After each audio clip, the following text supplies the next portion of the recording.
You are walking home from a double shift. Your feet hurt in a way that goes past your feet and settles somewhere in your spine. It is the kind of tired that makes every streetlight look like it has a halo. You have been on your feet for 16 hours. You are not thinking about anything in particular.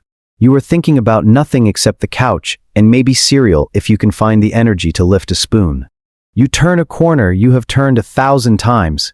Then you see it. A black briefcase sitting on a bench. Not dropped sideways. Not fallen over. Sitting upright, like someone placed it there carefully and simply walked away. You look left. You look right. The street is empty. No one running back.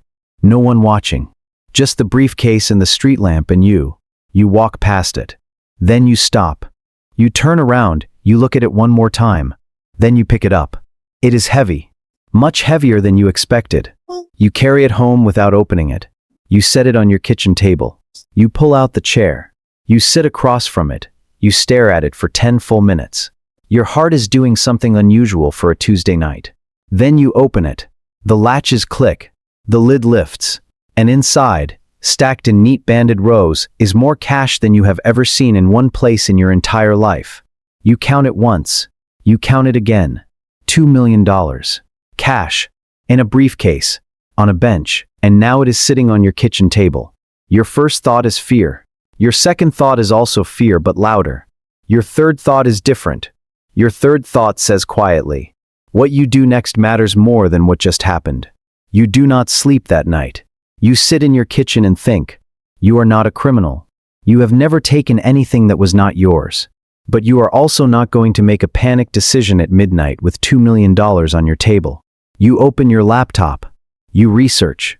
What does the law actually say about found money? The answer surprises you. In most states, found property must be turned in to local authorities. If no owner comes forward within a specified period, usually 90 days, the property transfers legally to the finder. Not a loophole, not a gray area. The actual law. You put the briefcase in your closet. You sleep for 4 hours. In the morning, you call a property attorney. You explain the situation without giving your name. They confirm what you found. Report it. Document everything. Follow the process. You go to the police station that afternoon. You hand over the briefcase. You fill out every form. You give them your name and contact information. You shake the officer's hand and you go back to work. For 90 days you wait. You tell no one. Not a coworker. Not a friend. Not family. You carry it silently and you go to work and you come home and you wait. Then day 94 arrives. Your phone rings. The property has been officially unclaimed. Under the law of your state, it belongs to you. You drive to the station. You sit in a small room. A clerk slides a form across the table. You sign it. They hand you the briefcase. You walk to your car. You sit in the parking lot for 45 minutes. $2 million in the passenger seat. Legally yours. By the time you drive home, you have made one decision. You are not touching a dollar of this until you have a plan in place. Because you have read enough about sudden wealth to understand the pattern. People receive unexpected money and they react emotionally. They tell people. They spend. They make decisions in the first 90 days that define the next 30 years. And most of those decisions are wrong. You are going to be different. You call a certified public accountant, not a generalist. Someone who works with unusual financial situations. The first thing they tell you is that found money is treated as ordinary income in the year it is received. At $2 million, the federal tax rate is 37%. State taxes on top. After all taxes, you are looking at roughly $1.15 million. That is the real number, not 2 million. This is the first and most important lesson of sudden wealth. The headline number is never the real number. You call a financial advisor next, a certified financial planner with a fiduciary obligation. Someone who is legally required to act in your interest, not theirs. They ask you a question nobody has ever asked you before. They say, what do you actually want your life to look like in 10 years? Not what do you want to buy?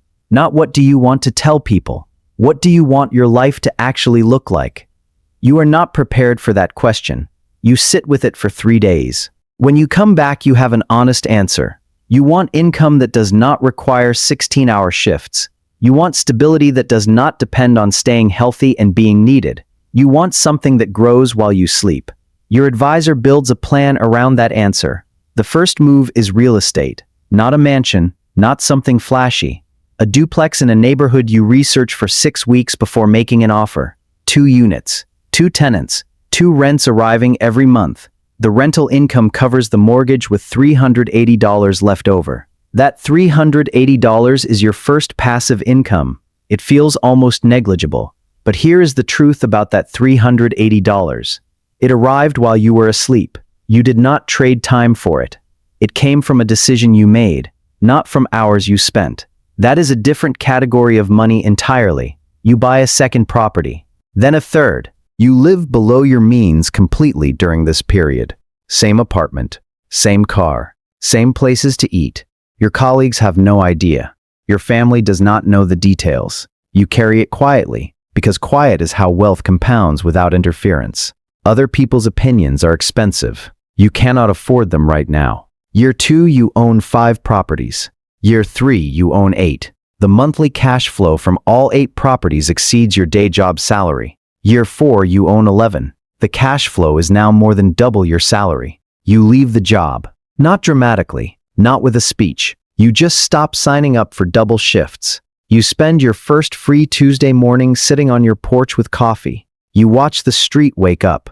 You think about that bench, that briefcase, the 10 minutes you sat across from it at your kitchen table. What happened in those 10 minutes mattered more than what was inside, because what was inside was just money. Money is inert. It does not build anything on its own. It sits there the same way the briefcase sat on the bench, waiting.